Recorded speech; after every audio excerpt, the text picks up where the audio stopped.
Malam-malam. Selamat malam, apa kabar? Baik loh. Baik, baik. Kelihatannya masih happy-happy nih, walaupun Ya, marketnya lagi kurang. ya lumayan Baik. megang cash banyak gitu. Jadi kan dapat big opportunity nanti, Bro. Wah, mantap. Berarti Bro Jorvan termasuk orang-orang yang masih wait and see ya, masih pegang cash Ya, banyak ya. I see, I see. Kalau aku sih tadinya pegang cash cukup banyak bro, tapi lihat opportunity kirain udah bottom. Aku serok, ya jadi keserok hmm, lah sekarang.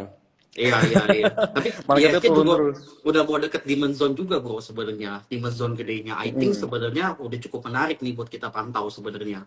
Udah deket Oh Demon gitu. Zone gedenya, yes.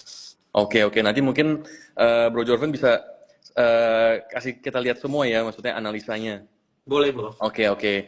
Aku mulai ya. Aku mulai dengan aku tanya Bro Jorvan nih di kondisi sekarang ini nih. Menurut Bro, pelemahan IHSG ini lebih banyak dipengaruhi efek faktor global atau memang karena ada concern domestik yang seperti saya bilang tadi ya. Mungkin kalau dari pandangan saya itu mungkin dari efek global dari perang dan MSCI itu udah mulai price in, tapi memang kebijakan pemerintah kita yang itu menurut Bro gimana? In my opinion sebenarnya kalau benar sih kalau kita melihat dari sisi global harusnya kalau memang karena global Nikkei sama Kospi nggak all time high bro, tapi mereka kan cenderung menguat gitu dan indeks kita Ya. sebenarnya ada perform sendiri kan bro gitu. Jadi I think bukan karena faktor global lah gitu kan. MSCI price in juga saya setuju juga karena kita melihat penurunan indeks sudah dari 9.000 bro sekarang harganya di 9.300 gitu kan. Kemudian Iya, juga mungkin dari kebijakan pemerintah kali ya yang akhir-akhir ini jadi bikin investor tuh cenderung wait and see bro gitu. I Jadi see, I lebih see. ke domestik justru bro. Iya, Kalau iya, I menurut see. Setuju menurut bro, setuju saya bro. gitu sih. Sakit sih bro. Aku lihat kayak Kospi, Nasdaq, bukan, ya S&P, semuanya cetak all time high terus. Nikkei juga cetak all time Iya. high. Kecuali kita yang merah terus. Jadi menurut saya memang apa ya? Apakah kebijakan kita atau apakah asing nggak trust kita punya government atau gimana ini? Terus juga pengaruh sama ini bro. Komo kan lagi dihajar sentimen negatif bro kan. Jadi mana kan dia kan yang nahan bro. Salah satu yang nahan indeks kita kan dari Komo juga bro sebenarnya kan. Kalau Hmm, kita perhatiin kan iya, iya, kemarin dihajar juga gitu kan tiba-tiba ada royalti lah kemudian ekspor satu pintu in my opinion sih itu pasti akan bikin investor cenderung wait and see juga sih bro I gitu. Terus see. mungkin short term pain tadi kan udah dibahas juga ya soal suku Ya, bunga kan naik ke ya, 5,25% di atas ekspektasi yang harusnya 25 poin jadi 50 poin ya bro. 50 poin. Ya. Ya, untuk short term ya pasti bakal cenderung konsol sih, agak susah untuk naik. Tapi untuk long term sebenarnya Mm-mm. bagus karena kita melihat untuk rupiah kan sempat masuk ke level 17.700 ya bro ya. Ya. Tentu saja juga asing juga jadi takut nih gitu kan. Posisi Mm-mm. sekarang kok currency Indo nih lemah terus gitu kan. Devaluasi Jadi ya. iya, jadi Hmm. mereka rugi dari currency-nya gitu. Iya, Jadi iya. cenderung wait and see juga gitu. Iya, iya, setuju bro. Kemarin sih aku dapat data bahwa kita punya sejak Pak Prabowo naik jadi presiden, kita punya rupiah sudah devaluasi lebih dari 10%. Di mana ya itu jadi asing-asing pada yang invest di Indonesia mikir dua kali kan. Berarti mereka kalau cuma untung setahun 10% hilang. Karena Iya, mereka tukar ke rupiah iya udah betul hilang bro. jadi nol. Dari selisih currency itu makanya. Iya, betul betul betul. Oke, mungkin bro, banyak investor sekarang nih kan udah mulai kehilangan confidence nih. Menurut lu market kita sekarang masih masuk di fase koreksi atau ada warning sign yang memang perlu diwaspadai? Apakah ini akan mendalam atau menurut lu ini sudah price in nih koreksinya nih, udah Oke, bottom? jadi sebenarnya kalau kita melihat ya, tentu saja kebijakan dari pemerintah itu jadi concern utama kita nih para investor saat ini. Bukan cuma investor lokal, bahkan sampai ke foreign juga bro ya. Mm-mm. Cuma memang kalau kita melihat dari technical, itu ada dimension zone gede bro. Di 5.880 sampai 6.200-an.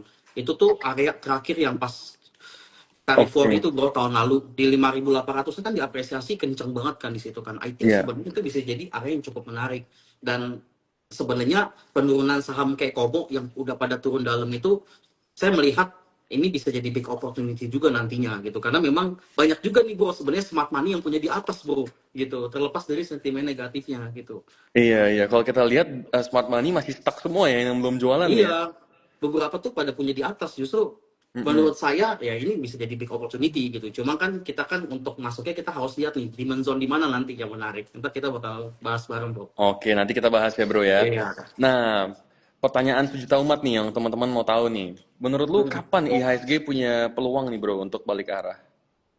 Nah sebenarnya kan dibanding kita nebak bottoming kita butuh konfirmasi bro. Mm-mm. Pertama kita bisa lihat mungkin kalau misalnya memang foreign masuk, setidaknya masuknya nggak malu-malu kucing lah. Contoh mungkin kayak cuma 100 miliar, 200 miliar. Mungkin kita Ya, bisa lihat contoh misalnya di atas 800 miliar atau at least 1 triliun inflow-nya. oke. Mungkin itu bisa jadi indikasi sih satu. Karena gimana pun nggak bisa kita pungkiri untuk indeks kita itu penggeraknya juga salah satunya foreign ya bro, yaitu sangat berpengaruh sekali gitu ya.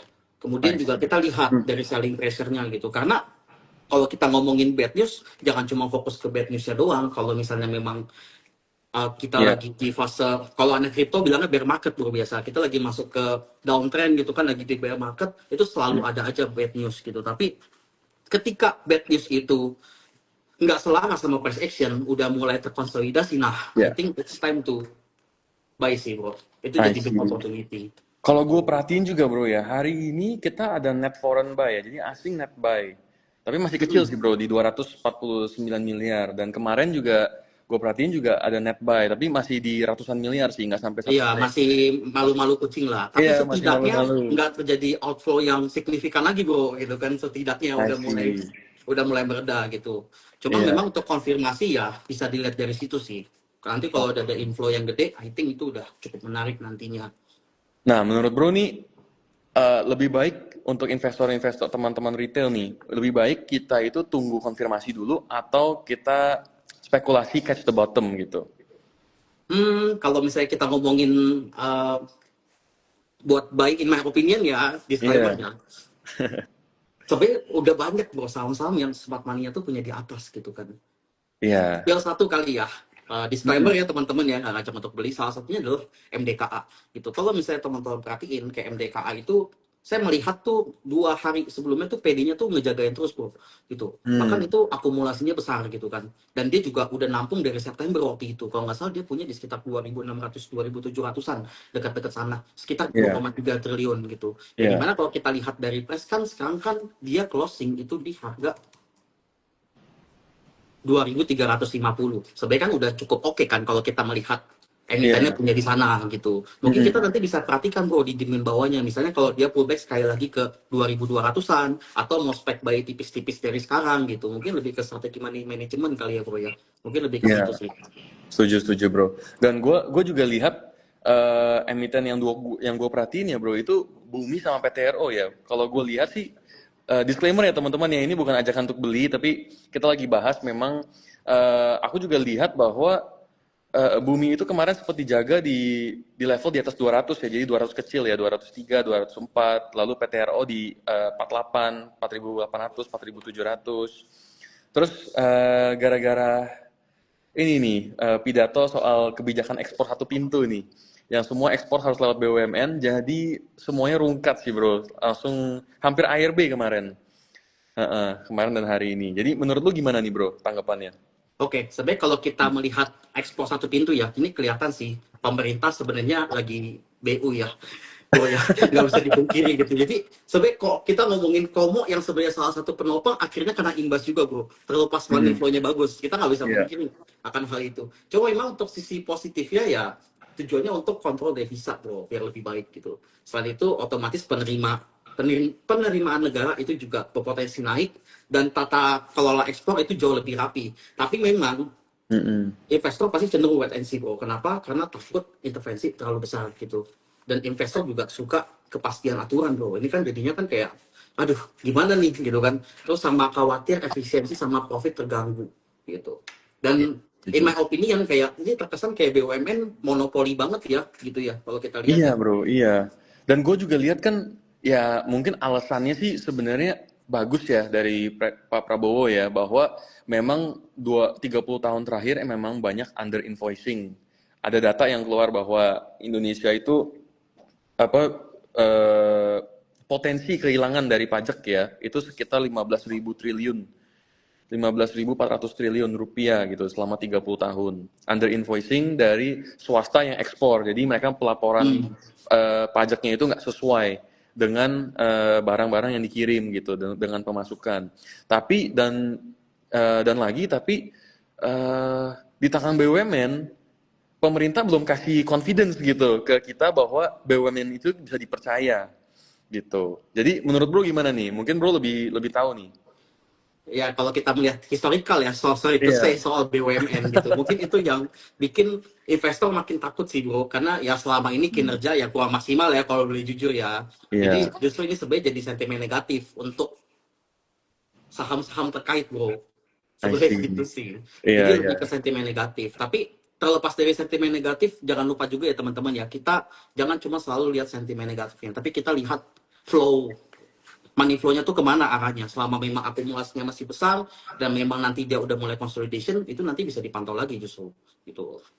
Iya, iya. Dan Presiden Prabowo juga ya saya nggak tahu ya kenapa ya Bro ya. Mungkin saya mau sharing apa mungkin mau apa ya rant sedikit ya. Kenapa Presiden Prabowo sepertinya nggak mendengarkan masyarakat atau teman-teman yang sudah investor asing ya, mereka kan flag bahwa oke, MBG mungkin sama Koperasi Merah Putih mungkin bukan program yang mereka confident in lah. Mungkin idenya bagus tapi mempraktek dengan bersih itu susah gitu. Alokasi anggarannya kan kita banyak sekali APBN ke situ bro, dan itu kan yang bikin investor kita tuh takut bahwa oke, Indonesia itu buang banyak sekali APBN ke MBG tapi belum tahu nih programnya itu dampak ke ekonomi apa gitu, hitungannya kan belum ada ya. Dan mungkin kalau misalnya kita kasih makanan ke anak yang kurang mampu, dampaknya itu mungkin 10 tahun lagi bukan sekarang gitu. Jadi mungkin dari situ ya investor mulai think twice gitu ya. Gimana bro? What do you think? In my opinion sih kelihatan banget sih, maksudnya kita ngomongin MBG ya, ini Iya. kurang work sih, karena memang kalau kita melihat dampak dari MBG, maksudnya kita kasih makan doang gitu ya, sorry itu saya kita agak deep ke sana, itu tidak akan menyelesaikan solusi sih. Apalagi kita tahu nih Indonesia tingkat korupsinya masih tinggi bro. Kalau memang presiden niatnya baik, kita nggak tahu nih jalur-jalur bawahnya kan gimana kan, Iya. korupsinya kayak gimana kan, dan secara nggak langsung itu juga membunuh UMKM juga bro sebenarnya gitu. Jadi itu bukan solusi terbaik sih. Jadi in my opinion sebenarnya MBG kurang tepat gitu kalau kita ngomongin secara kejujuran itu. Makanya di Iya. situ kita bisa melihat nih kenapa asing outflow terus ya, kita bisa melihat dari kebijakan pemerintah yang sudah berjalan gitu, salah satunya MBK kan yang benar-benar yang disounding gitu kan. Mungkin di Iya. situ sih bro, Dan jadinya itu yang bikin maka tertekan juga sih. Itu program MBK itu Bihana salah satu menurut saya sih sangat berpengaruh ya. iya, iya, karena itu memang pengeluaran APBN terbesar itu di MBG. Dan kemarin itu kita punya laporan GDP growth kita kan bagus ya. Tapi kalau kita lihat detailnya itu bahwa memang ada peningkatan government spending sebesar 21%. Jadi sebenarnya secara overall sebenarnya kita punya growth itu menurun, tapi government-nya itu yang naik Iya, banyak. karena government-nya aja bro, government spending-nya aja bro. Government Makanya itu spending. terkesan angkanya bagus kan. Padahal Iya, sebenarnya kalau kita lihat kondisi ekonomi kita tidak mencerminkan kondisi betul. GDP yang Masyarakat bagus nggak itu kerasa di lah ya gitu. masyarakat. Iya, nggak terasa bro. I see, I see, I see. Iya, iya, iya. Oke, berarti kita sependapat nih, bro. Ya, Oke, bro, sependapat. kalau misalnya nih, market lagi penuh uncertainty seperti sekarang, lebih baik mulai positioning pelan-pelan atau justru lebih baik kita wait and see dulu nih, sampai tren lebih jelas? Oke, yang pasti ya, ini biasa ada aja kan yang depan masuk kayak all in, itu jangan gitu, itu bahaya gitu ya. Yang pasti jangan all in, kemudian in my opinion sebenarnya kita bisa positioning bertahap. Cuma memang nggak bisa kayak pakai SL. Biasa kan kalau trading swing pendek kan SL 5%, 7%. I think di market sekarang kita nggak bisa deh setup di 5-7% nih. Pak, pasti bakal sering kesapu bro, gitu kan. Pasti bakal sering Kena kesapu cut sih. loss ya. Iya, pasti bakal sering kena gitu. Mungkin solusinya kita bisa di CA bro. Jadi jatuhnya tuh kayak semi invest. Cuma pastikan ketika kita beli saham itu, ya kita pastikan sahamnya liquid gitu. Karena penting banget kan, kalau kita masuk, kalau kita nggak bisa keluar nggak lucu gitu kan. Iya. Pastikan sahamnya liquid, kemudian fundamental, I think itu juga oke. Nggak selalu soal laporan keuangan, valuasi, tapi kita lihat dari story-nya gitu. Masih oke Oke. nggak gitu kan. Kemudian kita lihat dari market cap-nya juga bro, itu penting sih. Jadi Oke. in my opinion sebenarnya untuk cicil-cicil di dekat area demand zone gede nih untuk ISG sebenarnya udah cukup menarik bro. Cuma memang kita mesti kasih range yang besar. Gitu. Misalnya contoh di saham MDKA nih yang tadi udah bahas. Misalnya contoh Ya. di 2.300 nih. Oke. Misalnya masuk entry 1, mungkin entry 2 di 2.100. Jadi mesti kasih range agak jauh sih untuk cicil gitu. Jadi Kalaupun average down aja ya, average down ya terus. Oke. ya I mungkin kayak see. gitu. Yang penting kita udah lihat kan, kita punya tesis masih valid, ya berarti masih oke gitu. Oke, oke, oke. Nah, nanti kalau market sudah mulai recovery nih, bro, menurut Hmm. lu sektor apa nih yang punya potensi paling besar nih untuk jadi market leader?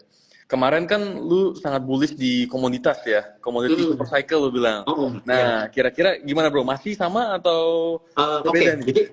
jadi in my opinion ya, memang kalau kita lihat dari kebijakan pemerintah itu yang bikin komoditi jadi tertekan nih akhir-akhir ini. Tapi kalau kita melihat dari money flow lagi-lagi dari institusinya sebenarnya akumulasinya masih gede, Bo, masih gede banget gitu. Nanti kita akan bahas lah ya beberapa saham yang menarik. Itu Boleh. masih gede akumulasinya. Dan ngapain mereka akumulasi gede gitu, foreign masih punya banyak, bahkan ada di beberapa saham akumulasinya sampai triliunan. Kalau nggak ada kepentingan ngapain mereka masih ada barang di situ gitu kan, logika sederhananya kayak gitu sih. Jadi Iya. masih sangat bullish lah di Komo, saya Komoditas sih ya. masih bullish banget ya. Oke, oke. Itu masih sih, baru mungkin kalau kita lihat selama downtrend ISG ketika dia membentuk lower high itu biasanya kalau mau main short term trade tuh ada Konglo ya, mungkin teman-teman yang suka short term trade bisa perhatiin gitu ya. Oke. Misalnya kayak nanti Bumi gitu kan, sekali Mm-mm. masuk kan dia lumayan kan biasanya untuk short term trade, kemudian PTRO, model-model begitulah. Terus kalau kita melihat Big Banks juga udah turun dalam banget ya bro ya, mungkin nanti ketika ada inflow yang cukup signifikan harusnya itu bisa jadi indikasi bottoming sih, karena memang udah ada value juga kan kalau kita lihat kan untuk banking kan. I think mungkin 3 itu sih bro.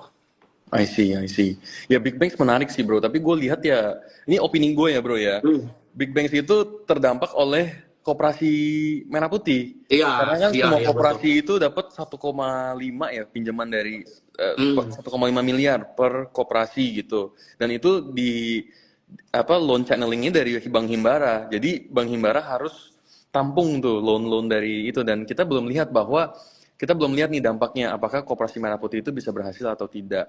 Jadi kalau misalnya tidak berhasil kan berarti non performing loans-nya bakal tinggi nih buat bank-bank Himbara. Jadi ya itu sih menurut gue ya bro ya, kenapa masih Ya, tertekan. Menurut lu gimana bro? sebenarnya kalau kita lihat ya, lagi-lagi ada kebijakan pemerintah ya, sebenarnya itu kurang efektif juga ya bro ya. Jadi ya harapannya semoga bisa berjalan dengan baik, tapi in my opinion itu kurang efektif bro di kondisi Oke, sekarang. oke, oke. Mungkin kita leave it at that ya. Jangan terlalu Iya, berkontroversi lah ya, bro ya. iya. Oke, oke, oke. Oke, bro. Banyak investor retail nih terlalu fokus cari saham murah. Menurut lu seberapa penting sebenarnya liquidity dan volume transaksi dalam memilih saham, terutama di market seperti sekarang? Nah, kalau kita masuk saham, kita harus mikirin bisa exit-nya sih. Jangan mikirin, oh, apakah saham ini potensi naik tinggi gitu. Tapi pikirin, oh, nih kalau worst case nih, kalau kenapa-napa kita bisa kabur gak gitu kan. Itu kan penting kan. Karena ada mungkin kayak saham yang nggak terlalu liquid gitu. Mungkin kayak bid overnya tuh mungkin cuma kayak 1.000, tapi kalian masuknya 10.000, contoh 10.000 lot gitu. Misalnya anggaplah kalian masuk Hmm. liquidity. Kan exitnya susah kan, bro, gitu kan. Iya. Jadinya ruginya tambah dalam gitu, nggak gampang untuk keluar gitu. Itu penting sih. Iya. Kemudian volume ya, volume tuh sebagai konfirmasi sih bro di market itu penting banget. Oke. Sama kalau saham gak liquid tuh technical analysis tuh biasanya kayak efektif loh gitu. Karena sekali lagi Hmm. technical analysis itu dikonfirmasi dari volume bro. Jadi kalau saham gak liquid ya sebenarnya kita nggak bisa pakai itu sih. Itu juga ada dibahas di Dow teori ya bro ya. Jadi Ya. itu enggak sih, enggak Oke. open sih untuk kita pakai sih. Jadi lu hanya fokus di saham-saham yang volume besar ya, mungkin yang order Ya, booknya tebel jutaan gitu, jutaan lot nah tiap hari ya. gitu, seperti kayak Bumi, seperti PTRO gitu-gitu Nah, ya bro ya, ya. itu kan rame kan, bro. Jadi keluarnya Betul. gampang. Iya, iya, I see. Oke, oke, oke. Nah, dan di kondisi market seperti, sorry. Di kondisi market yang masih penuh tidak kepastian seperti sekarang nih bro ya, menurut lu lebih penting lu pegang cash dulu atau kita mulai positioning pelan-pelan nih bro, kita mulai masuk 10%, gimana bro? Oke. Kalau kita ngomongin soal entry ya, sebenarnya ini kembali ke risk profile masing-masing setiap individu. Nggak bisa disamain sebenarnya semua. Ada yang benar Oke. tipikalnya konservatif banget gitu kan.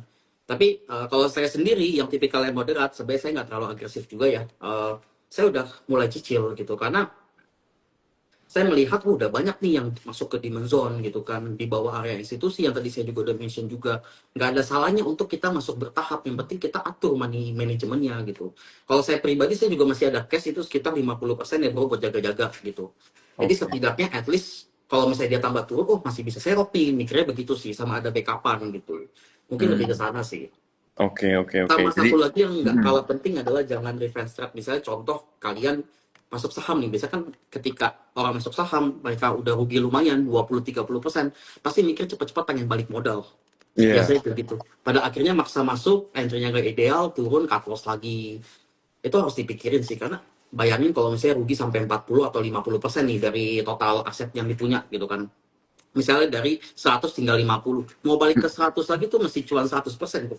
Gitu kan. Iya, iya bro, Iya betul. kan? Itu mesti Betul. dipikirin juga, bro.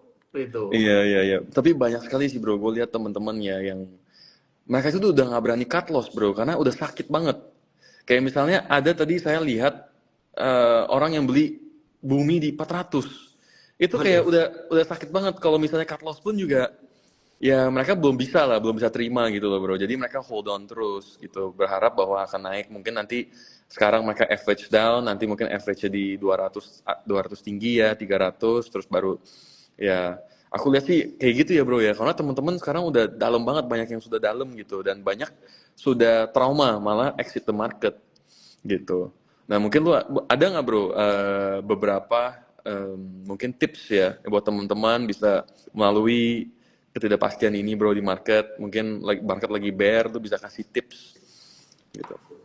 Sampai kalau kita ngomongin contoh kayak cash bumi di 400 kan, bro. Itu sih, Iya. to be honest ya, kalau memang udah ikhlas, saya pribadi ya terserah. Kalau memang siap dengan konsekuensinya, kalau mau tinggal ya udah. Asal siap kalau itu memang udah floating loss dalam gitu kan. Mm-mm. Kalau nggak mau apa-apain ya terserah, tapi kedepannya jadiin pelajaran aja. Untuk disiplin itu penting banget sih bro di market, paling itu sih. Sama Oke. sebenarnya mungkin ada beberapa saham yang turun dalam gitu, tapi sebenarnya itu bisa jadi big opportunity juga kalau kita melihat contoh kayak ada emitennya punya di berapa gitu kan, di saham apa gitu, itu bisa jadi kesempatan buat averaging down, setidaknya dari loss yang dalam jadi nggak terlalu dalam sih. I Jadi see. Oke, oke, oke. Oke nih bro, mungkin lu bisa share dikit nggak nih bro? Watchlist yang mhm. mungkin 2-3 saham yang menurut lu menarik untuk dipantau di kondisi market seperti saat ini. Dan juga teman-teman kalau misalnya ada pertanyaan ya emiten-emiten yang mau mungkin dikasih technical analysis sama Bro Jorven, bisa langsung tanya aja di comment section, nanti kita akan bahas. Oke, bro silakan bro. Oke, kita langsung masuk ke teknikal ya bro ya. Boleh, boleh. Nah, jadi ada beberapa saham yang menurut saya cukup menarik ya. Yang pertama adalah MDKA. Jadi MDKA saat ini tuh dia tuh masuk ke level 2350. Yang dimana di sini sebenarnya udah masuk ke demand zone besarnya bro. Oke. Dan sempat ada reject dikit, cuman nggak memungkinkan kalau memang ISG-nya ke 6.000 karena ada gap kan dekat-dekat 6.090 ya bro ya. Untuk dia Ya. setidaknya masuk ke sini dulu gitu. Jadi ada kemungkinan untuk dia masuk ke demand bawah sebelum akhirnya lanjut, dan sebelumnya juga ada gap udah keisi bro gitu. Dan yang menariknya di sini adalah saya tuh ada tarik ya dari September Ya. awal 2025 kalau kita melihat dari money flow. Nah itu akumulasinya tuh gede bro.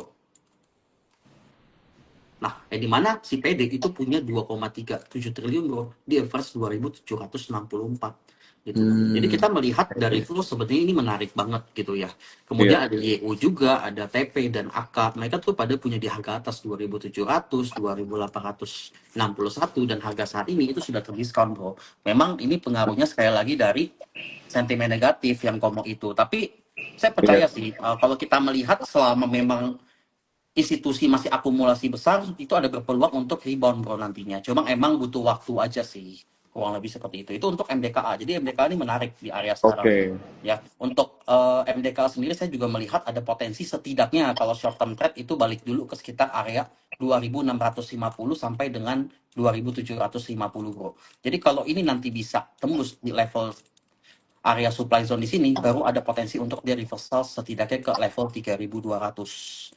Ya, jadi untuk short term bisa diperhatikan dekat-dekat 2.650 sampai 2.700 dulu. Nanti kalau break dia baru bisa lanjut ke range 3.200. Itu Oh, untuk MDKA. Dan menarik. di 2.350 in my opinion udah cukup menarik sih untuk cicil secara bertahap ya. Itu untuk MDKA. Kemudian selanjutnya ada RO juga yang dimana si Adro ini nggak kalah menarik ya bro ya. Yang dimana kalau misalnya kita Mm-mm. perhatikan dari awal tahun, Nih Adaro nih, ada yang tanya Adaro. nah ini akumulasinya Mm. gede bro. Ya. Oke.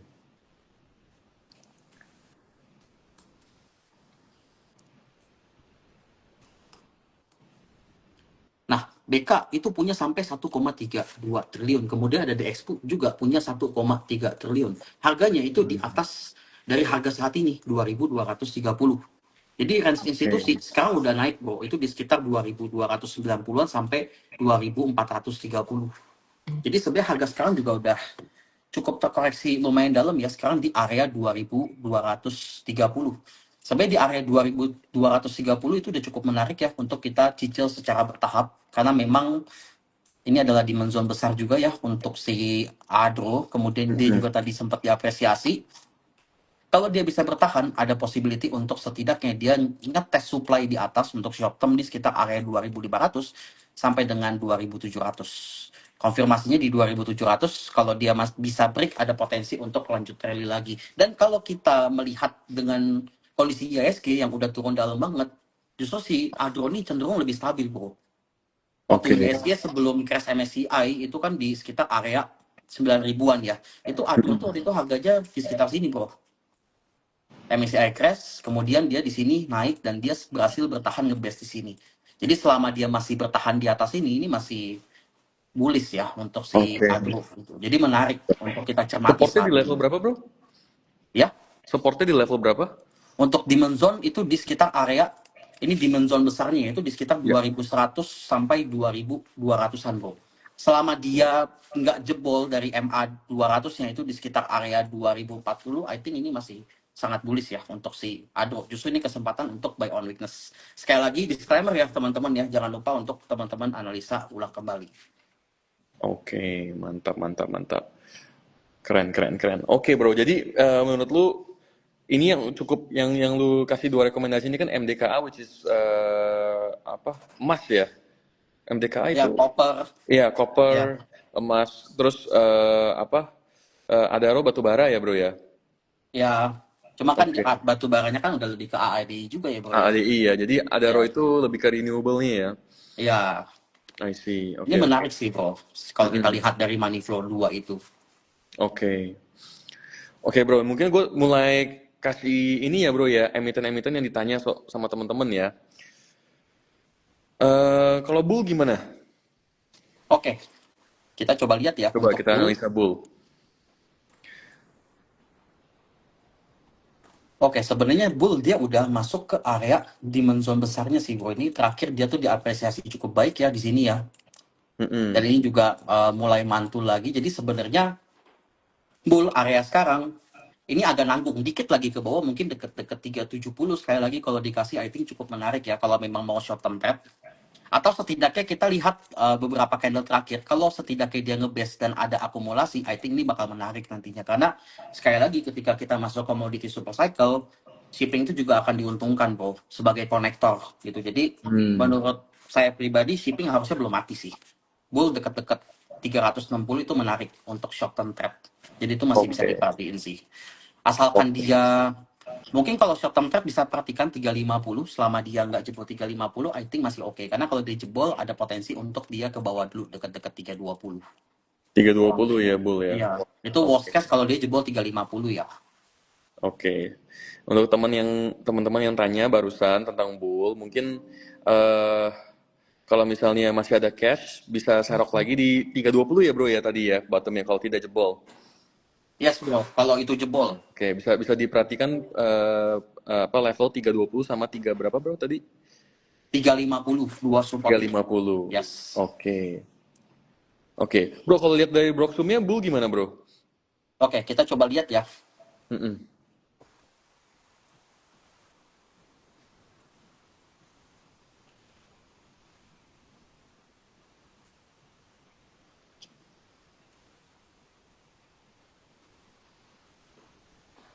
Oke, sebenarnya si ZT punya di atas lumayan banyak ya, sekitar 72, tapi 72 miliar, tapi memang ada distribusi nih beberapa bro dari AK, LG, MG gitu. Jadi Hmm. wajar sih kalau cukup tertekan ya. Cuma kalau melihat dari money flow masih cukup diapresiasi lah saya lihat ya untuk bull ya. Jadi kita kembali ke poin tadi, yang penting dia nggak jebol di 350 sih. Mungkin Oke. kalau mau swing 370 ke bawah lah, at least dekat-dekat sana itu baru lebih oke sih. Karena memang kita lihat untuk kondisi market saat ini ya masih uncertainty ya bro ya sama kebijakan Mm-mm. pemerintah ya. Jadi nggak ada salahnya untuk ambil agak bawahan sih untuk bull. Siap, siap. Oke, semoga membantu ya buat teman-teman yang tanya tadi. Berikut kita akan ke bumi. Oke, Bumi, bumi bro. ya. Mm-mm. Bumi ini saya kalau dari sisi ini ya, saya akan ngomongin soal fundamental aja ya. Mungkin yang saya pikir ya cukup bagus sih karena memang dipegang sama Bakri kan. Walaupun ada satu pintu pemerintah apa BUMN ini yang handle satu pintu. Tapi menurut saya ya sekarang kan Aninia Bakri adalah ketua Kadin ya. Jadi menurut saya dia ada posisi yang cukup strategis untuk apa mengatur birokrasi lah intinya itu. Jadi menurut saya masih ada high hope sih. Dan saya sendiri pun juga memegang bumi. Tapi ini bukan ajakan beli ya untuk teman-teman ya disclaimer. Oke bro, silakan untuk teknikalnya. Oke, jadi untuk bumi ya, kalau kita perhatikan sebenarnya di time frame weekly saya akan ambil yang lebih jauh. Sebenarnya ini adalah area supply sebelumnya. Ini kan udah break sebelumnya. Ini tuh dia lagi retest nih di sini. I think kalau dia bisa menjaga setidaknya di atas level 160 dan terkonsolidasi, ini cukup menarik untuk kita pantau menjadi area buy on weakness ya. Kemudian dari sebelum dia jatuh lumayan dalam ya di sini yang saya tarik blok samen itu ada AK juga ya punya di average 205 sekitar 148 miliar. Gitu. Jadi masih ada akumulasi meskipun MG-nya distribusinya besar juga sama SQ, tapi masih ada akumulasi dari asing seperti CC, AK, ZP. Jadi Hmm. sebenarnya pasti cukup menarik untuk dipantau. Yang penting dia nggak closing di bawah 160. Mungkin buat teman-teman yang pengen short term trade bisa diperhatikan di dekat-dekat area sana kalau bisa terjaga. Oke, very nice. Kita next ya bro ya. Oke, Oke, kita cek BNBR kok, BNBR. oke, BNBR ya. Ya, ini juga saham Bakri lagi ya. Saham Bakri lagi jadi favorit retail Lagi bro. hot ya bro ya. Iya, Lagi menyala mereka. oke. Nah sebenarnya kalau kita lihat untuk BNBR, sebentar saya ganti dulu untuk box sahamnya. Oke. Smart money-nya tuh punya di sekitar area 170-an sih kalau saya tarik dari bottoming-nya ya bro ya. Ya. Ada institusi juga ya kayak salah satunya BB dia punya di average 199. I think ini kan modelnya kan agak volatile ya untuk BNBR ya. I think kalau dekat-dekat sini menarik sih bro, dekat bawah gitu karena memang kalau melihat dari block saham sendiri masih banyak sih smart money punya di atas gitu. Jadi kita bisa perhatikan level support pertama, yang pertama di sekitar area 140, baru nanti kalau 140 gak kuat dia ada potensi untuk retest demand di bawah di sekitar area 120-an bro. Gitu. Mungkin itu area yang bisa diperhatikan. Nanti kalau memang ada pantulan dekat-dekat 140, I think udah cukup menarik sih untuk short term trade untuk di BNBR ya. Karena memang dari flow juga menurut saya masih oke sebenarnya untuk BNBR bro. Oke, jadi BNBR itu ya masih oke ya bro ya untuk kita masih Masih masih layak untuk kita lumayan hold menarik ya. bro untuk yang suka short term trade. Oke. Oke, kita lanjut ya bro ya. Kita rapid aja nih. Untuk ke Konglo sebelah nih bro. Konglo PAPP. Oke. Emitennya Cuan. Cuan yang kemarin diberitakan MSCI keluar dari... Ada ya bro ya? Bener gak? Iya kan keluar kan Iya, Cuan? ya ada Heeh. bro. Iya, keluar dari standard cap ya. Oke, kita Mm-mm. coba lihat dari terakhir dia dump ya sejak 20 April ini turunnya kan dalam banget ya bro ya. Iya. Nah, di sini tuh distribusi gede banget sih itu Bihanes dari si YU ya. Tapi memang ada beberapa nih yang nyangkut juga bro sebenarnya kayak si AK gitu ya, broker AK, kemudian ada TP. Itu Mm-mm. punya mereka di sekitar 1000-an. Untuk saat ini mending dihindari dulu sih sampai dia setidaknya bikin base baru bro. Setidaknya dia konsolidasi baru karena saat ini Masih kita turun belum terus melihat ya. ya secara price action dia bikin base. Ini lagi masuk ke fase turun dalam bro, jadi tunggu dia ngebase dulu sih, setidaknya dia consolidation, ada akumulasi tambahan baru gitu, nanti kita bisa justru buy on weakness, tapi sabar dulu sih, Oke, meskipun karena memang saat ini selling pressure masih Mhm. tinggi ya bro ya. Meskipun memang sekarang dia udah masuk ke demand zone cukup kuatnya ya, dikit lagi di sekitar area 430 sampai dengan 500-an bro, 500 awal di bawah sini.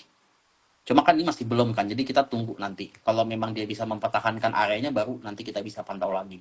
Sementara Oke, wait and see dulu lah untuk oke. cuan. Siap, siap, siap. Oke, kita coba berikutnya Inet. Inet nih bro. Menarik. Oke, Inet ya. Iya.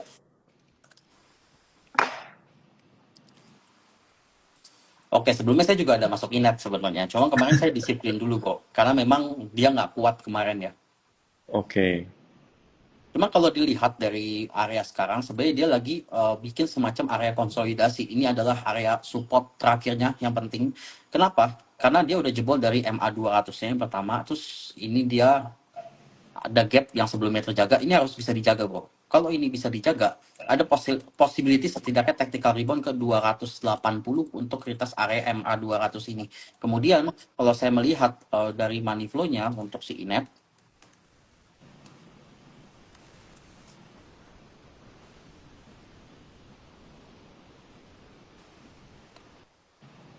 to be honest nggak terlalu bagus sih bro posisinya untuk saat ini ya. Cukup banyak retail yang masuk ya di Mm-mm. 300 sekian. Jadi kalau saya pribadi, saya akan cenderung wait and see dulu. Dan ini adalah area krusial kuatnya ya, sekitar area 240, 238, 240. Itu harus bisa Oke. terjaga setidaknya. Iya, kalau bertahan baru kita bisa mulai konsolidasi, saling pressure udah berkurang, kita baru bisa take position lagi ya bro ya. Yes, betul bro. Oke. Oke, kita next ya bro ya, langsung aja. PTRO. Oke, ini juga saham kesukaan retail juga ya PTRO ya. Iya, PTRO ini kasihan sekali bro. Aku pun juga masuk ini dari kemarin aku masuk di 47. Sekarang aja udah rugi cukup banyak sih. Tapi mungkin aku masih senyum-senyum nih, masih belum belum kerasa gitu, Hmm, masih rasa mungkin. oke, Gimana kita nih bro? coba kita coba lihat ya. Nah, sebenarnya posisi PTRO sekarang ini ada area supply sebelumnya. Dia lagi di retest, Bro. Sempat offset sih tadi sih, tapi dia closingnya tuh masih ada rejection ya. Kalau kita perhatikan dari flow hari ini,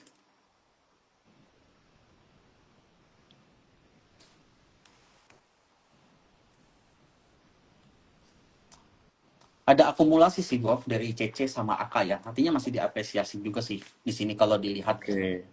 Cenderung bergerak mix karena ada distribusi juga dari PD sama ZP, tapi ini masih diapresiasi sih so far. Semoga aja area supply sebelumnya bisa terjaga karena ini adalah titik krusial sih. Kalau kita ngomongin MA 200 kan ini udah jebol lama ya bro ya ke sini ya. Tapi kalau Mm-mm. nanti dia bisa bertahan di sini, ini justru nanti jadi cukup menarik loh. Karena ini adalah area supply sebelumnya. Jadi ini konfirmasi ntar jadi demand zone yang baru kalau bisa bertahan untuk PTFO.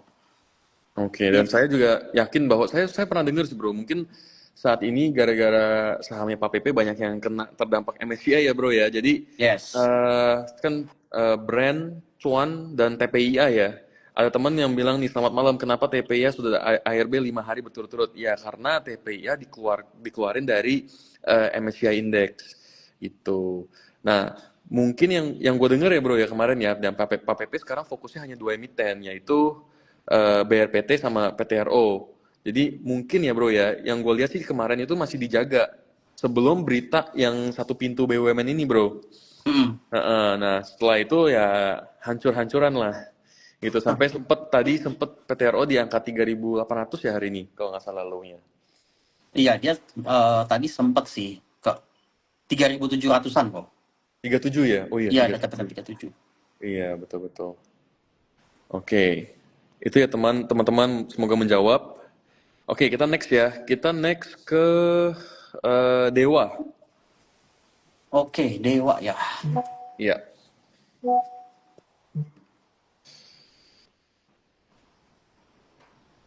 Oke, jadi kalau kita perhatikan untuk Dewa saat ini sebenarnya juga sama ya, mirip-mirip ya, kayak PTRO ini kan supply sebelumnya ya. Mm-mm. Nah, ini dia tuh lagi coba retest nih, apakah ini bisa bertahan. Kemudian kalau saya perhatikan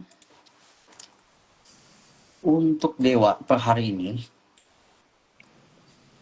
itu juga ada akumulasi lumayan ya beberapa dari institusi. Salah satunya ada AZ juga nih, ya. Ada AZ, ada AK, YU ya. Di sekitar 370-an bro. Jadi sebenarnya ini Oke. masih diapresiasi sih bro di sini sih. Dengan skor ya bro ya. Iya, ada yang pakai Sukor nih. Ini jumlahnya besar bahkan jadi top buyer-nya bro. Ini cenderung Wah, mantap. arah-arahnya akumulasi sih bro. Kalau dilihat ya, meskipun dia sempat turun lumayan ya, tapi ini rejection. Artinya diapresiasi gitu. Untuk level pentingnya, kalau saya pribadi saya akan ngambil di sini dekat-dekat 340. Karena sebenarnya untuk teknikal kadang suka begini sih teman-teman untuk saham Indo kadang suka jebol support dikit baru dia naik liquidity trap gitu ya, biasanya suka begitu sih kadang. Tapi kalau kita melihat sih ini cukup oke sih. Mungkin kalau mau spek buy dekat-dekat 370 masuk porsi kecil, I think cukup menarik sih untuk Dewa ya. Oke. Iya, iya, iya. Menarik bro. AZ ya. Ada sesuatu ini. Mungkin saya nanti Iya, cari tahu besok. AZ top one ya bro. Iya. Oke bro. Ini mungkin ada yang stuck nih di AMMN ya. Aman ya. Aman Group. Oke, kita coba lihat ya. Kita coba lihat ya bro ya. Wow. Wow, ini sih Oke. kalau melihat dari first action sih saya pasti akan skip sih. To be honest, saya pasti akan skip. Terlepas lihat box sama atau enggak, melihat dari first action seperti ini ya, saya pasti Udah akan jebol ya bro skip. ya. Iya, karena kalau kita lihat ini udah jebol ya bro ya. Mm-mm. Dia udah jebol, lanjut lagi bro ke bawah. Jadi kalau kita melihat dari pattern itu ada possibility dia masuk agak-agak bawahan gitu ya. Mungkin ke sekitar area 2400-an, 2300-an bahkan bisa agak lebih. Sebenarnya kalau dari rumus ini kurang lebih dari panjang lebar ini bro. Inverted cup and handle gitu ya. Jadi agak Iya. serem sih itu dibanding kita nangkep pisau jatuh mendingan cari yang lain sih. Kalau saya pribadi Oke. sih saya akan skip sih untuk aman ya. Jangan Oke. dulu lah. Siap, siap, siap. Itu ya teman-teman ya, mungkin karena AMMN sudah jebol supportnya, jadi sekarang itu kalau kita mau prediksi spekulasi agak sulit ya, mungkin kita cari saham lain ya. Ini bro, ada yang tanya SMA nih, sebentar lagi besok RUPS, dan kemarin itu kan hari ini sebenarnya Hmm. AZ ada buat publikasi bahwa akan ada IPO menarik nih terkait Hmm. Rans Group. Nah, ini kan mereka akan menggandeng salah satunya adalah anak usahanya MTech yang punya saham cukup besar ya di Rans Group. Jadi mungkin dan direktur utamanya SMA juga memiliki saham di perusahaan tersebut ya yang akan IPO. Jadi mungkin apakah menurut Bro SMA akan bagus short termnya Bro? Oke, Ya. sebenarnya dia udah jauh ya dari area institusi gitu. Cuma memang kalau untuk SMA tuh biasanya nggak terlalu friendly sama retail bro. Contoh kalau kita lihat pergerakannya dia rankingnya tuh agak besar. Tapi kalau melihat dari akumulasi, MTech Group tuh kurang lebih punya di sekitar area 280 bro. Jadi sebenarnya area 226 tuh biasanya itu udah sangat menarik. Ini in my opinion ya, disclaimer ya teman-teman ya. Udah sangat menarik. Cuma memang nggak ada salahnya untuk cicilnya tuh di range besar. Misalnya sekarang kan udah masuk ke dimension besarnya di sini. Mungkin contoh entry 1 226, kemudian entry 2 di 200 gitu ya. Jadi mungkin bisa akumulasi bertahap sih. Tapi kalau kita melihat sih dari sisi money flow ya bro ya, ini sih udah oke sih. Udah oke Menarik ya sih Bro untuk ya. SMA, yes. Ada Harganya sudah RF oke. juga bro di atas selain MTech Group. Dia bahkan punya agak pucuk bro 320. Jumlahnya nggak sedikit. Sebentar ya, saya coba tarik dari tahun lalu. Karena saya memang ada perhatiin juga sih untuk SMA MTech ya. Mm-mm. untuk SMA sorry, Iya. yang akumulasinya MTech Group ya yang tadi kita tarik dari tahun lalu ya. Ya.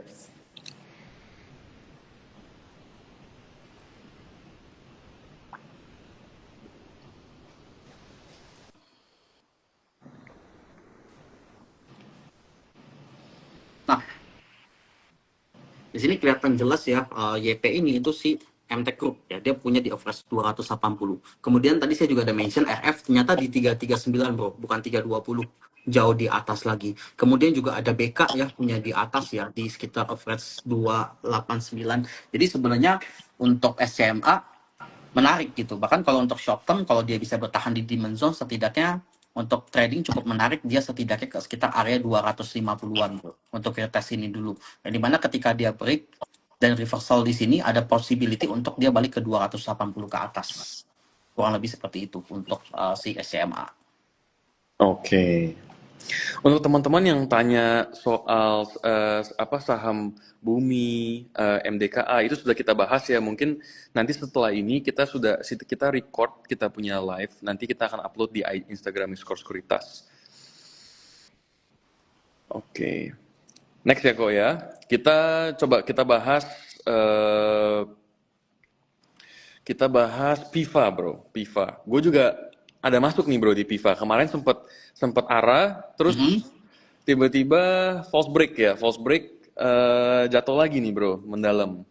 Ya sama bro. Kemarin saya juga ada masuk gitu. Kebetulan saya CL bro. Ada CL juga bro. Itu Oh saya iya, di main. grupnya fans lo kemarin lu nge-call juga Ada ya bro sempat ya? saya CL di sini nih. Waduh ini 380 nggak kejaga. Waduh ya udah deh buang dulu.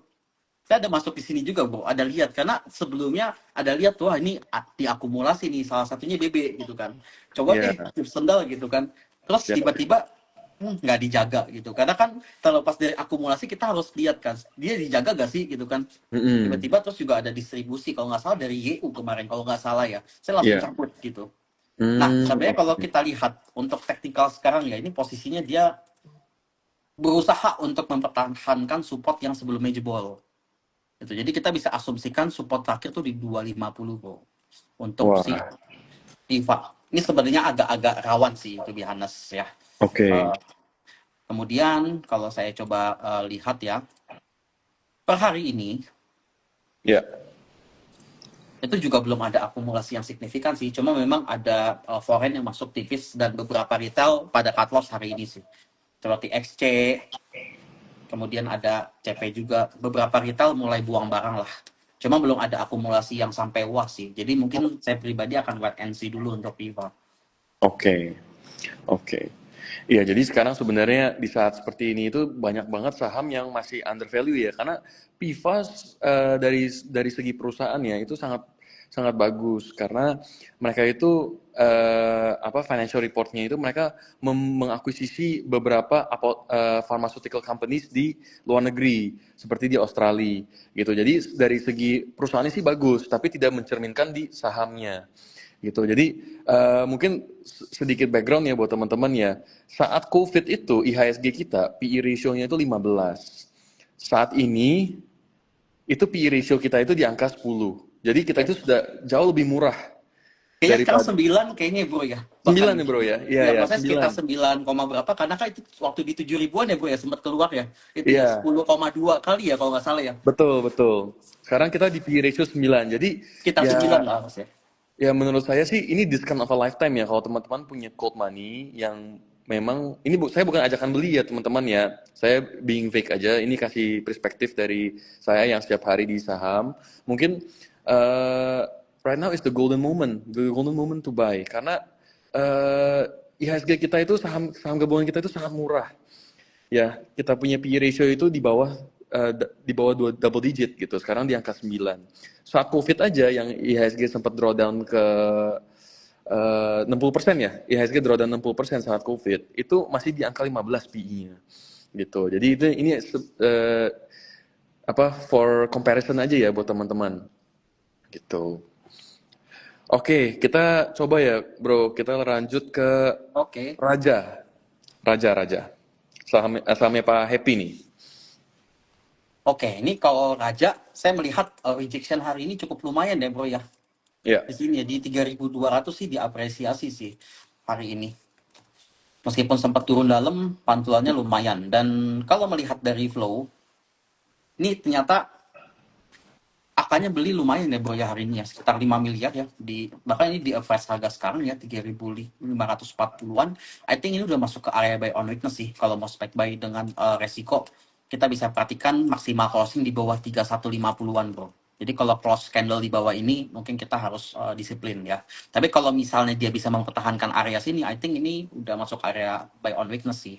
Jadi cukup menarik sih untuk kita spec buy ya untuk Raja. Kemudian juga kalau ditarik dari awal bulan April kemarin itu juga ada LG ya punya di sekitar area 4.470-an ya, Ya, punya cukup banyak. Jatuhnya akumulasi sih cukup besar sih di sini sih.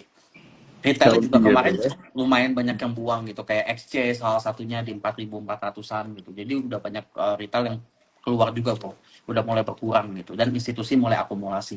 Jadi cukup menarik sih dekat-dekat sekarang. Oke, oke, menarik ya bro ya. Bentar lagi Raja diisukan mau right issue nih bro.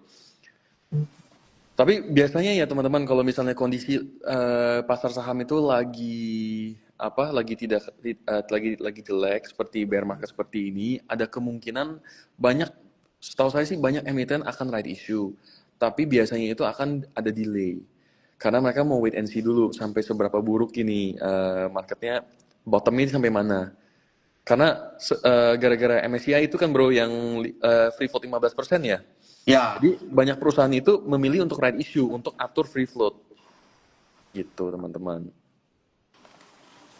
Oke, kita next ya. BP. BP bro. oke. Oke.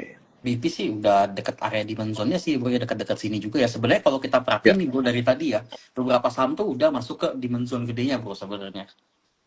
Beberapa saham tadi kayak si Raja misalnya gitu ya. Ini si BP juga sama sih.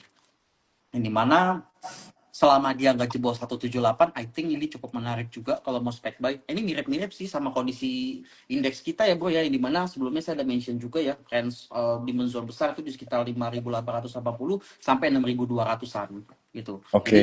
BP kan pergerakannya kan cukup volatil juga ya. Jadi buat teman-teman yang mau short term trade, biasanya ketika dia recover nih lumayan. Mungkin buat teman-teman yang mau ngincar belasan persen, ini ada potensi sih kalau dia bisa menjaga area demand zone-nya. Yang penting dia nggak closing di bawah 178 aja sih bro untuk BP. 178 ya bro ya. Itu Ya, yang apa level maksimal. yang harus kita perhatikan ya. Yes. Oke. Oke, next kita ada Goto nih. Goto nih bro. Gue juga sendiri juga masuk ya karena menurut gue ya Goto Mhm. itu kan bottom di 50. Jadi kalau lu beli di 50 ya Oke.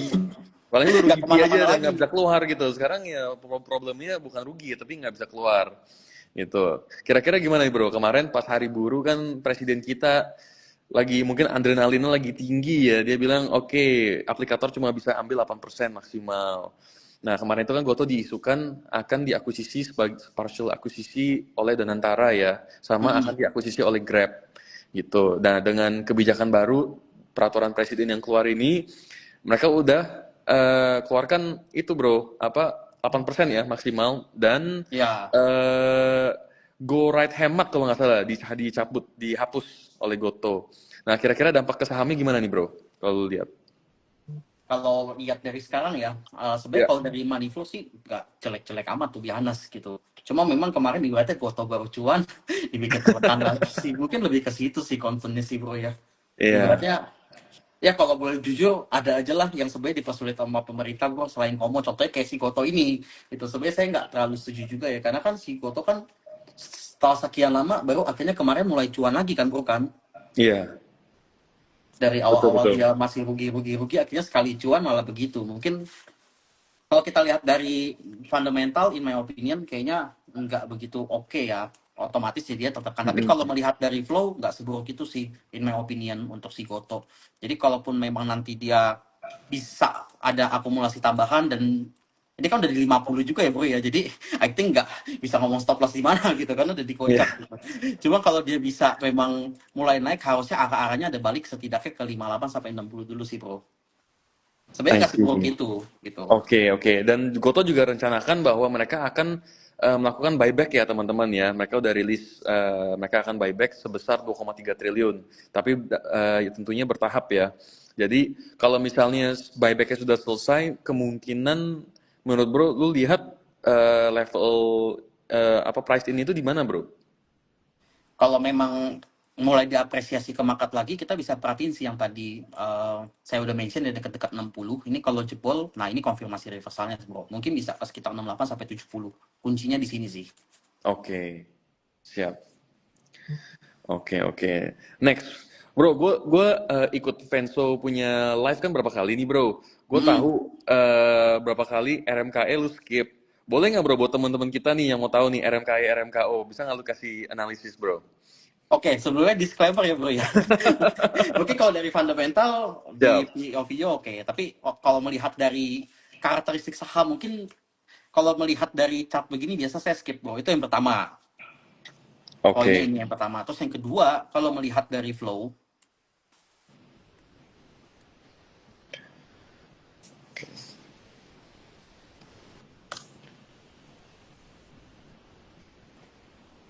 nah kemarin itu RMKE itu cenderung distribusi bro.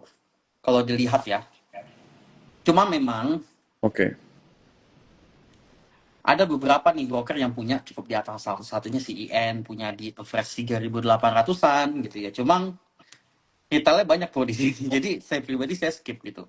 Terus I IFAKLG see. juga distribusi mungkin lebih ke situ. Jadi lebih wait and see sih. Saya di sini nggak akan masuk gitu. Tapi kalau melihat dari perbandingan saham yang lain, dia udah cenderung konsolidasi sih. Mungkin butuh Sideways waktu. ya sekarang ya. Iya, setidaknya dia udah sideways bro, gitu kan. Oke. Udah ada kejelasan, oh ini mulai ketahan gitu. Karena kalau misalnya dia nggak ketahan itu yang justru bahaya. Ketika dia ngebase nanti dan ada masuk ke fase reakumulasi, mungkin itu nanti jadi menarik gitu. Cuma ya kita masih butuh konfirmasi nih akumulasi di sini nanti.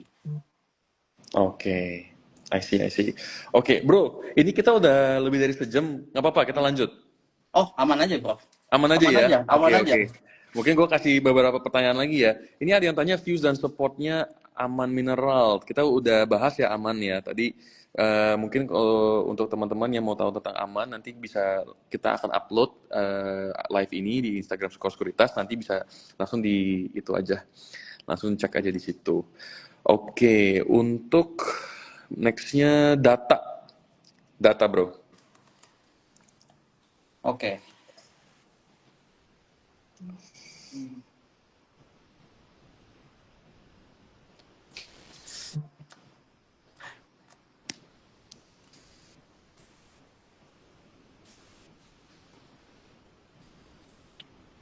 Kalau dari price action sih enggak sih ya, Bro ya. Ini dia juga tembus lagi ya di 1.800 ya. Mungkin kalau saya pribadi saya akan wait and see sih, Bro. Kalau melihat price action sih.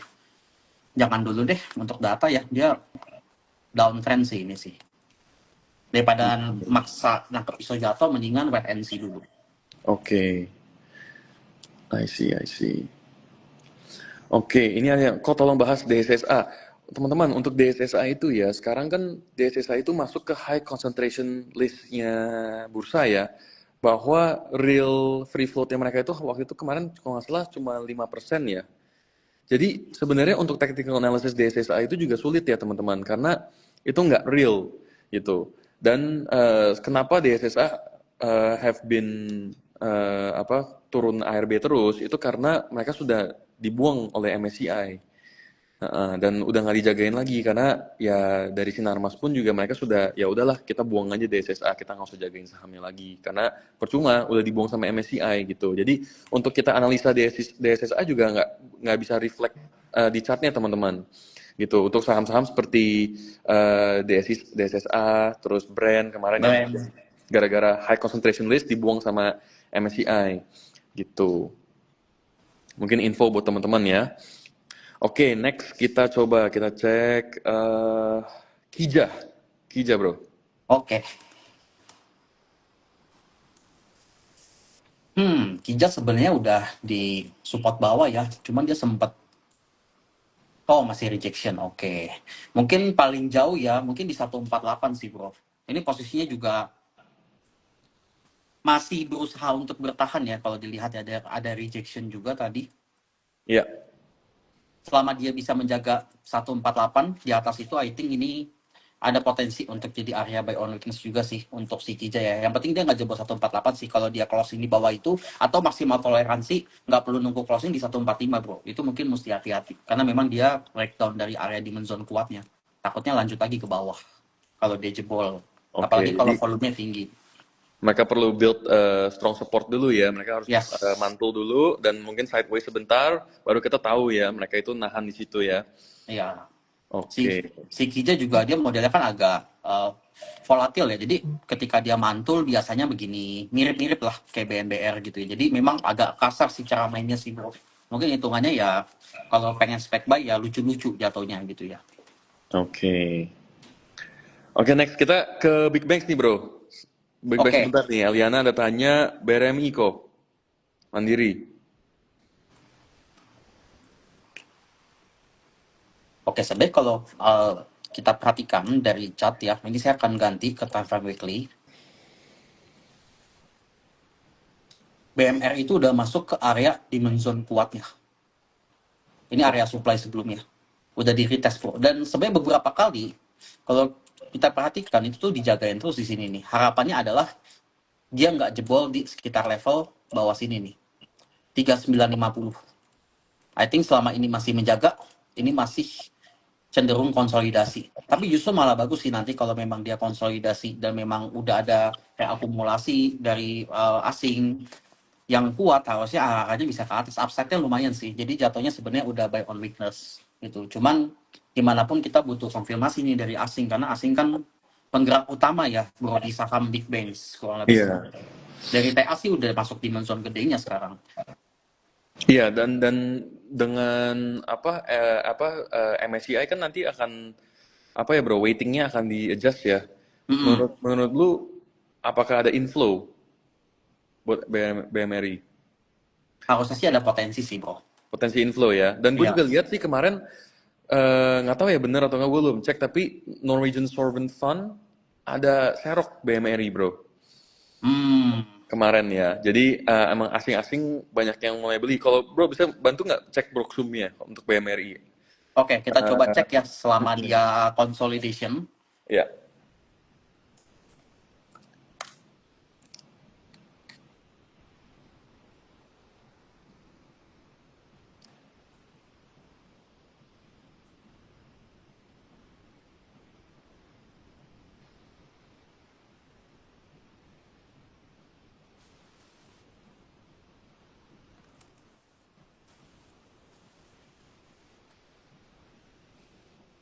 Kalau melihat dari setahun terakhir memang kan bekas outflow ya bro ya. Jadi kita mungkin mesti narik lebih dekat nih. Sebentar Ya. saya ganti.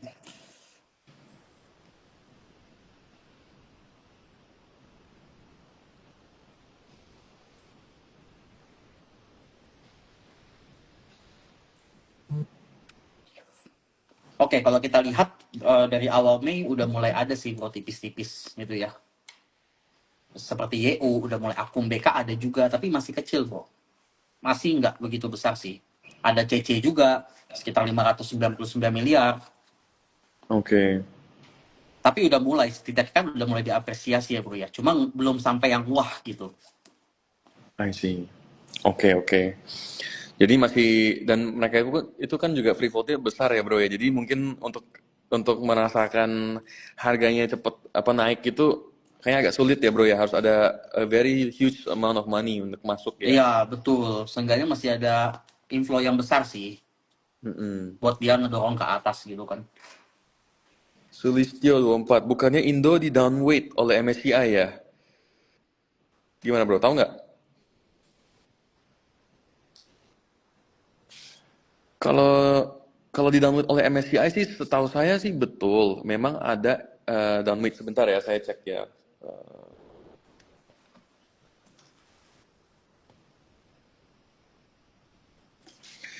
Oke, yang setahu saya ya, Indonesia itu memang di downweight oleh MSCI untuk masuk ke Vietnam sebesar 0,2%. Tapi nanti kita akan beritanya ya, kita akan mendapatkan inflow dari mungkin Korea yang akan di-upgrade. Korea akan di-upgrade ke developed market ya, gitu, developed market. Jadi emerging marketnya akan ada aliran sebagian ke Indonesia gitu. Tapi kan itu masih nggak tahu kapan ya. Jadi kita nggak, jadi untuk short term sih mungkin masih ada outflow ya. Tapi untuk long termnya pasti IHSG comeback stronger sih menurut saya. Gitu teman-teman. Dengar-dengar sih 0,6% ya bro ya dari Korsel ya. Ya betul, 0,6% weighting dari South Korea. Gitu. Oke bro, next kita bisa nggak bahas spek yang kemarin diakuisisi sama oleh Haji Isam? Oke, kita coba lihat ya. Baik. Oke, jujur kalau saya pribadi ya, saya selalu melihat dari chart. Biasa kalau yang terlalu volatil, biasa saya skip nih bro, to be honest gitu ya. Mungkin Ya, karena beda nih profil resiko orang kan. Kalau saya mungkin agak-agak konservatif bro sekarang, to be honest plan-nya gitu ya. ya. Kalau melihat dari price action sih bisa diperhatiin deket-deket area 280 sampai 300-an sih.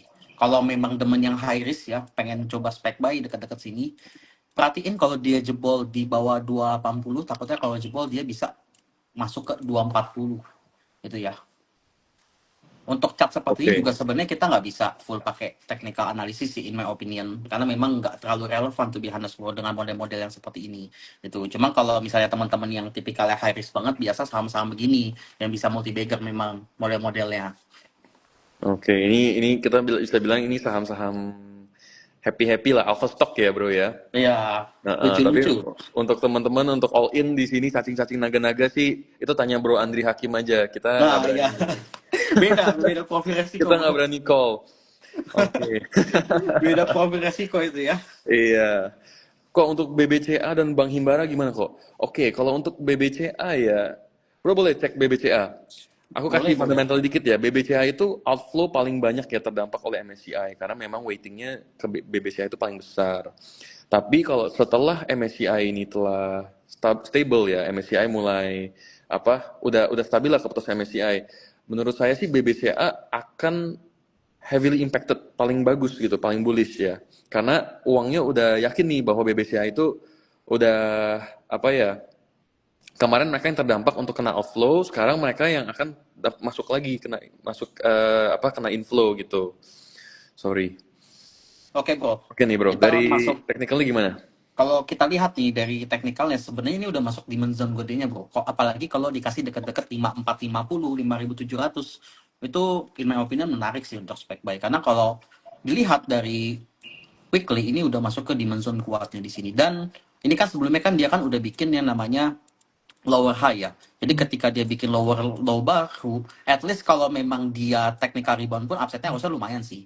Mungkin ke sekitar area 6.700, 6.800 ya. Jadi secara risk and reward sebenarnya udah cukup menarik kalau kita melihat dari technical. Karena memang dia potensi bikin lower low baru.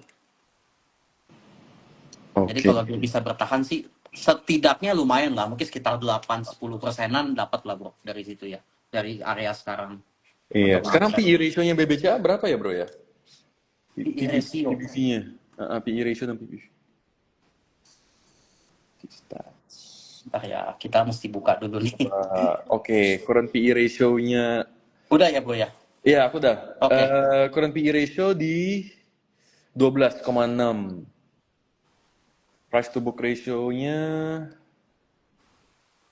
di berapa ini? Sorry. Current price to book value-nya 2,8. Ini sangat bagus ya teman-teman ya. Menurut aku sih masih under value karena ini adalah perusahaan yang setiap tahun mencetak net income ya 57 triliun gitu. Menurut aku sih ya makanya foreign pada beli semua gitu. Tapi ini aku nggak bisa ajak beli ya karena memang kita tidak bisa aku sendiri ya dari skor sekuritas kita tidak bisa ada ajakan untuk beli saham ya. Tapi menurutku pandangan aku sih this is a good stock gitu.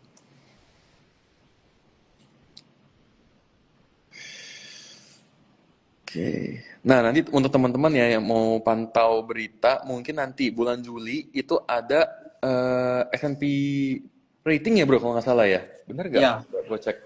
Bulan Juli. Nah, itu tuh kalau misalnya kita di downgrade, kita dikasih sentimen negatif, nah itu mungkin bisa jantungan lagi kita. Nah, mungkin teman-teman bisa antisipasi itu ya, karena tahun ini memang kita ditabokin terus kanan kiri. Jadi mungkin teman-teman bulan Juli itu tanggalnya harus dicatat tuh. Kapan ya bro ya? Tahu nggak Juli kapan? Kalau nggak salah, aduh, julinya tanggal berapa Iya. ya? Sebentar ya.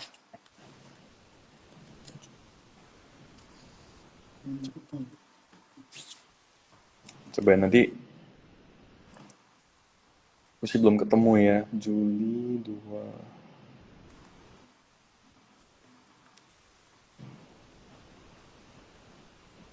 S&P Global Rating. Nanti pengumumannya itu bulan Juli.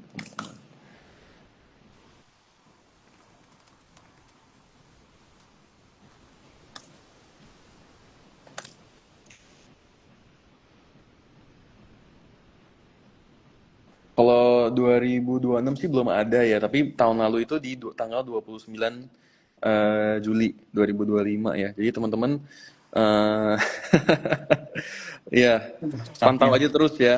Semoga ada sentimen baik bahwa Indonesia masih di stable, ratingnya masih di stable. Kalau seperti itu sih kita yakin IHSG bisa comeback stronger ya.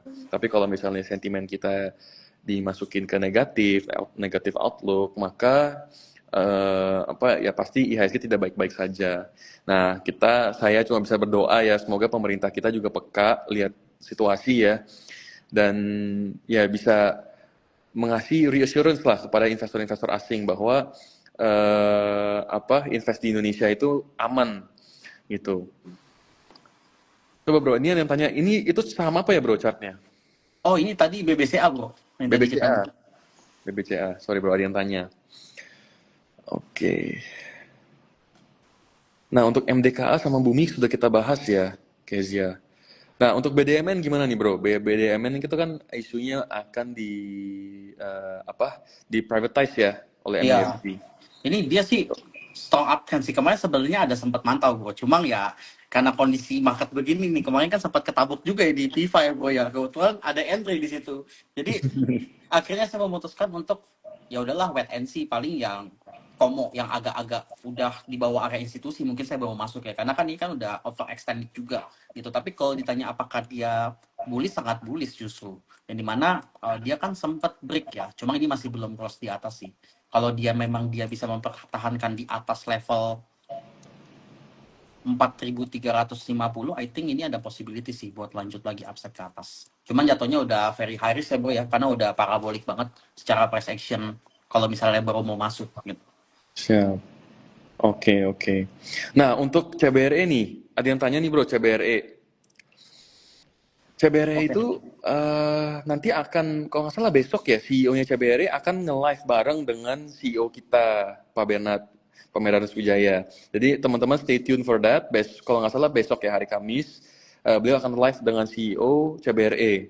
Nah, CBRE itu juga masuk dalam saham komoditas ya, yang sangat terdampak karena ya berita tadi yang semua ekspor harus melalui BUMN. Jadi udah pasti hari ini CBRI terdampak berat ya kok ya? Nah ini tapi kalau kita Gimana? melihat ya dari teknikal, ini ada rejection Mm-mm. sih bro. Artinya sebenarnya di zone di sekitar area 730 ini masih terapresiasi dengan baik sih bro. Oke, masih dinahan ya, ditahan. Iya, masih masih ketahan sih di sini sih. Oke. Dan mungkin untuk teman-teman besok bisa stay tune ya for that. Untuk kita yang mau invest mungkin untuk mau masuk ya mungkin bisa wait and see dulu. Karena pemerintah ini kan baru baru kasih kebijakan barusan ya dalam pidatonya Pak Prabowo. Jadi eh, kita wait and see lah. Ini hasilnya seperti apa dan nanti apakah CBRE itu bisa overcome ini problem ini gitu. Ya. Oke. Nah, Sochi nih bro, kemarin kalau nggak salah lu bullish ya bro di Sochi ya? Iya, bullish bro. Sebenarnya sekarang masih sih bro. Cuma Masih memang ya? masih. Oke. Gimana Oke, gimana bro, kita Sochi? kita coba bahas ya. Iya, Jadi boleh boleh. sebenarnya Kebijakan yang tidak bijak. No comment ya, no comment. ya kita no komen lah itu ya. Kita nggak bisa komen Ya. banyak lah, itu kebijakan pemerintah. Oke, jadi untuk Sochi sebenarnya sekarang udah masuk dimensi gede. Memang kalau diperhatikan dari pergerakannya tuh dia volatil banget bro, cara mainnya Oke. gitu. Tapi kalau melihat dari money flow saya masih suka tuh di Hanes. Kenapa? Karena kalau diperhatikan dari sejak tanggal 3 Februari kemarin sampai per hari ini, Ya. itu si YU tuh kurang lebih punya barang tuh banyak banget bro. Sekarang tuh dia udah punya sekitar 94 miliar. Dan Hmm. si ZP ini juga kalau diperhatiin dari Desember, karena sebelumnya yang ngangkat di Desember, yang dia naik ke Ya. atas ini tuh ZP dulu bro di sini. Baru si YU. Nah, kalau dari awal Desember, itu kurang lebih ZP tuh punya 38 miliar. Nah, di area Demon Zone sekarang, itu tuh dia udah mulai beli lagi bro di sini. Sebelumnya memang selama di sini nggak terlalu aktif nih YU sama ZP-nya gitu. Tapi di sini mulai ZP mulai masuk gitu ya, mulai akumulasi lagi, itu jadi indikasi bagus sih, seenggaknya ada feedback lah dari mereka. Karena Oke. memang saham diakumulasi menarik, tapi jangan lupa juga ketika diakumulasi kita harus lihat saham ini beneran dijaga atau enggak. Gitu. Itu kan nggak kalah penting juga ya bro ya, Iya, betul. untuk kita pantau gitu. Oh ternyata masih dijaga gitu. Jadi saya masih bullish sih, dari story juga ini oke ya. Yang dimana ini sebagai konektornya bro, kita ngomongin perkapalan kan, konektor untuk Iya, tesis yang sebelumnya saya pernah bahas ya, mungkin di live saya juga, soal iya. commodity super cycle. Jadi menarik. Dan kalau kita lihat PBV, sebenarnya udah under value juga bro PBV-nya. Di berapa bro sekarang? Oke, kalau misalnya kita lihat PBV Sochi saat ini, Price to book. Oh, 0,4 bro. oh Turun ya, ya? 0,4 bro, waktu itu sekitar 0,5, cuma kan harganya kan turun kan bro. Iya, Jadi ya betul. otomatis ya PBV-nya ikut Oh iya, ini menyesuaikan good buy juga. ya. Dari Iya, makanya menarik gitu. Dan posisi money flow-nya sebenarnya punya di atas bro. Jadi sebenarnya mereka nyangkut cukup di atas. Contoh kayak si YU punya di 574 gitu. Kemudian Oke. ZP punya di 546. I think di area dimension besar di sini ini cukup menarik untuk kita spek buy, bahkan menarik gitu. Sebelumnya disclaimer ya teman-teman ya, ini tujuannya untuk edukasi, tapi yang pasti kalau melihat dari money flow, kemudian melihat dari story juga ya, dari makro, saya masih sangat bullish sih untuk di perkapalan gitu ya. Oke. Iya ya, mungkin kita satu satu lagi ya teman-teman ya, satu lagi dan habis itu kita mulai penutupan ya. Oke, terakhir Oasa. Oasa nih, Bro. Oke.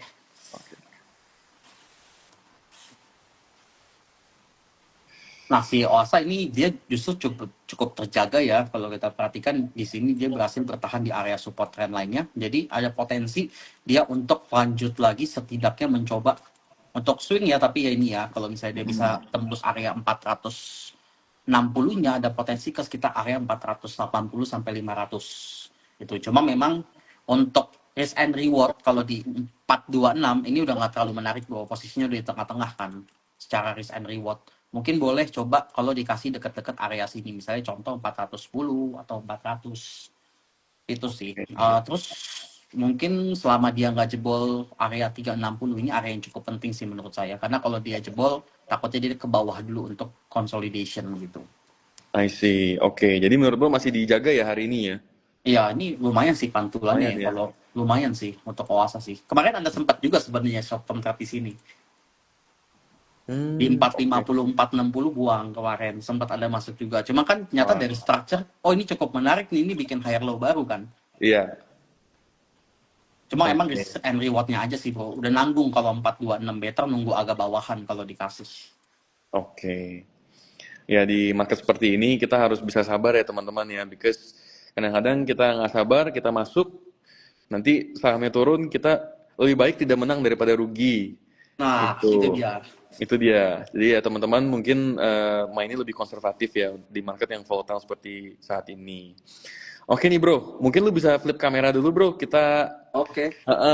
terakhir nih buat teman-teman yang pengen belajar lebih dalam nih soal market nih, mindset dan framework yang lu pakai nih di Venso Trade. Mereka bisa follow atau cari info kemana bro? Oke, jadi buat teman-teman yang belum tahu saya, jadi saya biasa juga suka live IG ya teman-teman ya, untuk kasih share insight seputar saham. Itu biasa di Senin sampai Kamis saya aktif, jadi teman-teman bisa cek IG saya, Joe Verlo. Kemudian saya juga ada share edukasi dalam bentuk carousel, teman-teman juga bisa cek di Instagram @frenzotrade_id, karena di sana banyak ngebahas seputar makro juga, selain itu juga ngebahas seputar saham-saham yang lagi diakumulasi. Oke, very very nice ya. Jadi untuk teman-teman yang suka dengan apa analisa technical analysisnya Bro Jorvan, bisa langsung aja check out their Instagram di Venso Trade ya. Yes. Transfer trade. Oke, asik banget. Dan untuk teman-teman, kita akan adakan event Stock Idea Festival nih, di mana kita sudah kumpulkan 14 influencer papan atas ya. Dari Andri Hakim, Bro Andri Hakim akan present, terus Ci Chuai, Ci Ellen May, Michael Yo, David Noah. Jadi itu akan menjadi event stok terbesar ya, event saham terbesar tahun ini. Untuk teman-teman, make sure jangan ketinggalan karena kita akan adakan 3 hari lagi, hari Sabtu di bengkel SCBD. Itu ya teman-teman ya. If you are interested, please get your tickets. Ini di link di bawah. Oke. Oke sih, itu aja untuk hari ini teman-teman. Terima kasih banyak. Thank you Bro Jorven. Thank Pembahasan you hari Bro ini seru Brian. banget. Dan Oke. Sukor Sekuritas sudah ngundang saya pada malam hari ini. Thank you Seru hari Bro. ini. Kapan-kapan kita podcast bareng ya. Oh Kita iya, podcast siap bareng Bro. nanti. Boleh, bisa diatur. Oke. Siap. Sampai ketemu teman-teman di TikTok selanjutnya. Thank you Bro Jorven. Ya, thank you. Yo, mari.